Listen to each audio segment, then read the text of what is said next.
I'm in a tough spot and could use some outside perspective. My cousin Emma and I have never been particularly close, but we've always been civil. When she got engaged in December 2022, I sent her a thoughtful present, which she thanked me for repeatedly. Fast forward to 3 months ago, and Emma invited me to her wedding. Living abroad and starting a new job, I made it clear that I needed advance notice to attend, and thankfully I managed to make it. Emma asked me to be a part of her wedding entry, and despite our not being very close, I agreed, hoping it would help us build a better relationship. However, just a week before the wedding, I found out she'd been talking negatively about me and my career as a project manager. It stung, but I didn't want to cause drama before her big day, so I kept quiet. During the wedding weekend, I helped Emma get dressed for her Hindu ceremony, and her mom told me to leave the jewelry as she would handle it later. So I only packed away the bangles. The entry went smoothly, and I attended the reception without any complaints. However, after the wedding, I chose not to leave a gift, intending to address the hurtful comments privately after the festivities. Days later, Emma asked me about the missing jewelry, and I told her I hadn't touched it beyond what her mom instructed. Later that day, I saw Emma posting on Facebook about missing jewelry and implying that someone in the family might have taken it. I felt uneasy, especially since her mom and I were the only family members helping her get dressed. Then things escalated when her sister commented on the post, saying we didn't like her anyway. Her mom reached out to me, asking about the bangles, which made me feel like they were singling me out. Even my grandmother called, further cementing that they may have discussed me as a suspect. Finally, another cousin messaged me, saying the jewelry was found boxed up in a car. But Emma refuses to retract her accusations online because she's embarrassed. Feeling betrayed, I cut Emma and her mom out of my life. I deleted them from my socials and blocked their numbers. My grandma's upset, saying I was unfair for not explaining myself. So am I the idiot for cutting them off without explanation? Should I have handled the situation differently? Not the idiot. They said you stole. Stuff was found. They owe you a massive public apology. Tell Grandma to talk with them, as they're the only ones at fault. They sound like exactly the kind of people to go no contact with. Personally, I would shame them on their social media and then block them, but that's just me. Also, the talking negatively about your job sounds like jealousy to me. Keep them out of your life. I'd go on social media with, heard you found your missing jewelry in your own car of all places. So crazy. I also heard you were too ashamed of your wildly off-base accusations to apologize. I'm curious if you'd clear it up on social media. You know, since you were so public about your accusations, you should also rescind them publicly. Then block her so she can't delete the comment from her page and remains there for everyone else to see. As I said before, who the heck needs enemies when you've got relatives like this? OP is a much better person than me because I'd shame her on social media too. The whole family sounds horrible if they were all willing to blame OP for something without any proof. In fact, the OP should just roast all of their bony, shriveled up butts as publicly as they all blamed her instead of just the bride. Everyone has relatives they can do without. I-20 male never really liked the first name my parents gave me, William.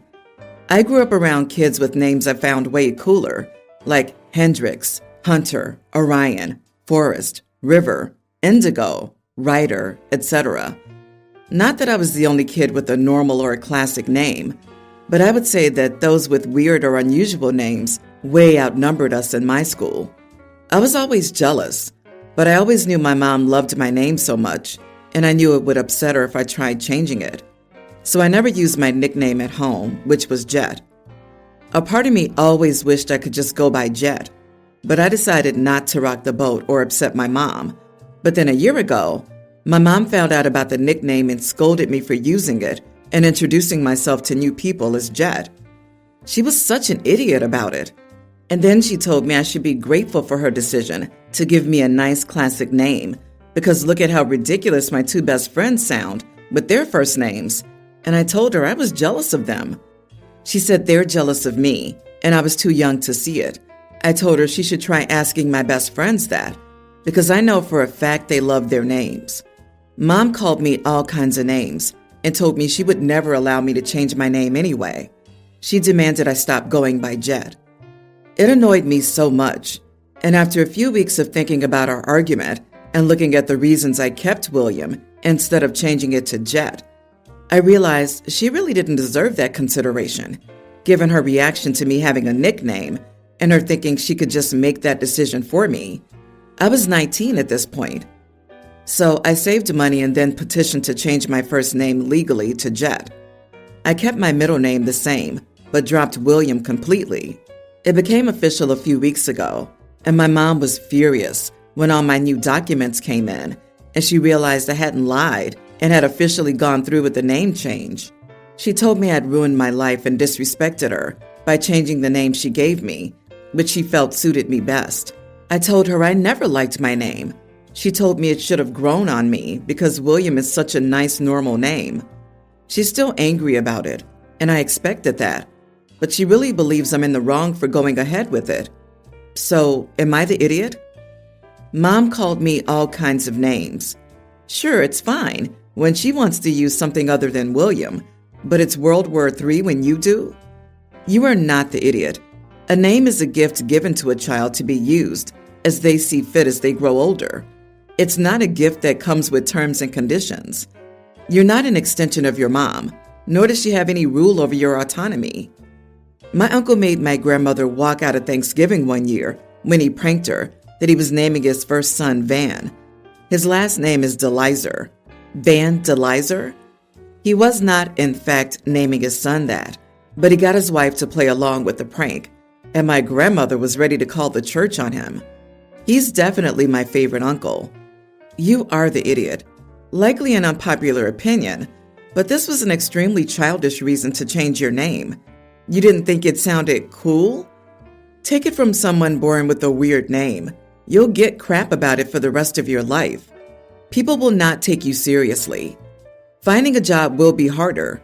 People will assume things about you, especially because you picked it out yourself. Jet sounds exactly like what a 20-year-old would pick out.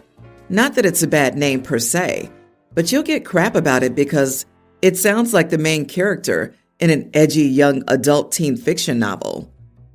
Yeah, agree.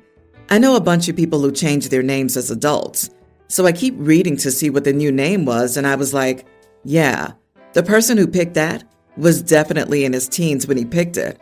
It's gonna age like a barbed wire bicep tattoo. I, 21 female, was introduced to a woman, 30s, at my younger brother's baseball game. She's related to one of the players. I have a 3-letter name, which is fortunately not common or overused, but it's not weird at all. It's easily pronounced. This woman frowned when I introduced myself and said, "What a strange name. I wouldn't name my child that." I was shocked to hear this from someone, since my name is lovely. But even worse, the woman has a very basic, overused name. Think Maddie, Kate, etc. So she's not someone who should be judging names. I laughed incredulously and said, at least my parents cared enough to come up with something original and not a name every other kid on the playground probably has. That was probably embarrassing growing up. And genuinely, I'd be embarrassed to have such a basic, boring name as this woman. No hate for people with overused names. She was very offended and started gossiping with the moms near me. My mom said I shouldn't have said that since it is a traveling team, so we have to spend the weekend with these people. But she privately agreed that the woman's name is dumb and overused and said herself, that lady's parents didn't love her enough to put some thought into her name. Am I the idiot? I'm sorry, are you really saying that having a common name indicates not being loved? What in the heck? I'm absolutely flabbergasted. Having a common name has nothing to do with love. That's just spiteful. You are the idiot. You didn't like this woman being rude and judgmental about your name, so you were rude and judgmental about her name? You were so close to being the better person here, and you couldn't. Dude, I don't understand your reasoning of having a common name equals your parents didn't love you. The opposite could be true. If your parents give you an odd or unique name, it could be argued they don't love you enough to spare you from being bullied and having people comment on your name, which is literally what happened to you in this story. Many countries don't allow people to name children weird names. It's literally illegal. I, 45 female, broke up with my ex, 47 male, 7 years ago after being together for 12 years due to infidelity on his part. We have a tween and a toddler together. I'll explain that later. My ex has been with Nina, 29, fake name, for 4 years. So yes, my ex and I had our youngest while they were together, but ultimately she forgave him, and it's not my problem. Both my children love her. Nina's the free spirit type. She's nearly always on vacation or hiking or whatever it is that she does. She's an artist. Her hobbies don't bother me. My children enjoy going on the trips, and I like knowing they're getting those experiences. But the point is, she's flighty, irresponsible, and forgetful. You may ask how I know this. My ex texts me 9 times out of 10 when she's doing something to upset him. Usually he's in the wrong anyway, like expecting her to cancel a trip because he had hurt himself, which ended up being like a paper cut. Nina doesn't know he texted me, and I see no point in sharing. Well, my eldest recently told me that Nina's pregnant, so I congratulated her, and we spoke briefly about motherhood. I said I was surprised she's having a baby, as she doesn't seem like the motherly type. She didn't respond. Ex texted me to say I'm out of order. I said I didn't mean it to sound rude, although it's ironic he's texting me about it when all he does is complain about her. My eldest is also upset with me, claiming he heard his dad because Nina didn't tell him, and it's mean because Nina is nice. I apologized, but still no response. My friends say I've put Nina through what my husband put me through, and I'm just a nasty person sometimes. I apologized, and I just meant it as a passing comment. Am I the idiot? How on earth could saying someone doesn't seem like the motherly type to a pregnant lady be anything than off the charts rude? You're basically questioning her ability to mother while she's carrying a child? Geez, what an awful thing to say to a pregnant woman who's been helping taking care of your children for 4 years. And while taking care of her kids, including a child that resulted from their affair. You are the idiot. I believe in the moment you let your animosity towards your ex and what he did to you and your children get the best of you. Of course, all types of people can be great parents. Yes, even artsy, free-spirited types. You made a callous and spiteful statement. You probably need to expand your apology to Nina by explaining where it was coming from and what your ex did to you. Maybe you can save this situation by doing that. Nina did nothing to you. Your ex did. OP also cheated with him and had another child when he was with the other girl, so she's also in on the infidelity party they're all having. OP broke up because he cheated, then turned around and helped him cheat on another woman. That's really mature, OP. Super mature. You're the idiot for more than just that, though. My God, you and your ex suck. Nina sounds fantastic. I'm a father to a 22-year-old daughter. We lost her mom to a DUI in 2018. Her mom was very career-oriented and always pushed her to go to college and get a high-paying job. She also bought all of her clothes and made sure she looked presentable. After her mom died, her grades began plummeting out of control to the point where she risked not passing most of her classes. I had tried filling that role to give her that push, but it only made her more distant and stubborn. She grew very resentful and depressed, to where I feared I'd lose her too. It was a very emotionally turbulent period, but she eventually opened up and revealed that she felt lost because she spent her whole life following her mom's expectations, and now that she was gone, she didn't feel like she had any direction or identity of her own to go forward. After that, my main priority shifted towards helping her discover herself and find autonomy, and part of that included going to the mall and giving her the freedom to choose whatever she wanted to wear. She gravitated towards more outlandish styles than anything her mom had ever chosen for her.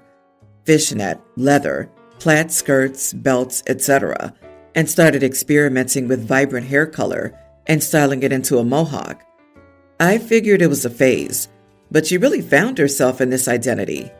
Nowadays, she makes many of her designs and gets excited to send me pictures of herself when she makes a new fashion that she wants to share with me. This put her in a much better emotional place, but her grades never returned to what they once were. She got rejected by the colleges she had applied for, and that's around when the global issue hit, so she opted out of pursuing college. I said she could stay with me for as long as she needed, and she's still here to this day. The conflict. Her maternal grandmother called me the other day. I guess someone had posted a photo of a protest on social media that my daughter could be seen in, and that set her off on me. She claimed that I'd betrayed my daughter's memory and that her grandkids should have been graduating college this year and moving out on her own with a good man. Because she now looks like a delinquent, she's ruined any chance of having a stable life, a respectable job, or a good husband, that she's been set up for failure, doesn't surround herself with people who'll push her to grow, and will be stuck living with me. I should have taken charge instead of letting her make these decisions when she was so young, vulnerable, and confused. Her words have been eating away at me and left me questioning if there's merit. I do have doubts and worry about her being well off and having enough security for the future, and she has missed opportunities because of how she presents herself, but I'm still proud of who she's become. Am I the idiot for encouraging her and enabling her punk outlook rather than working to set her on the more lucrative path her mother had always dreamed for her? Not the idiot. Of course, it's awful that your wife's not around to share your parenting of your marvelous daughter. Still, you have done the right thing in helping her follow her path and maintaining a good relationship with her.